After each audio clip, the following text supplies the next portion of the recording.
Let's ice dye this Nike hoodie. Take off all the tags, stickers. Let's get it ready. Dip it in some soda ash mixed with water.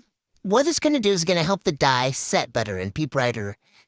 Then you're going to do tall, deep scrunches with your hoodie. Put some ice over it first. This one is called dye over ice. And then I'm just using 3 different colors here that I think go well together. And you're going to kind of sprinkle them over in the pattern that you want.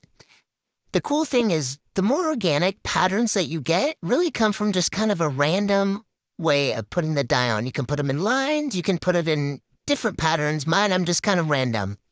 Here's how it looks once all the dye is on the ice. And then once you let it sit for 24 hours, you're going to rinse it out, and voila.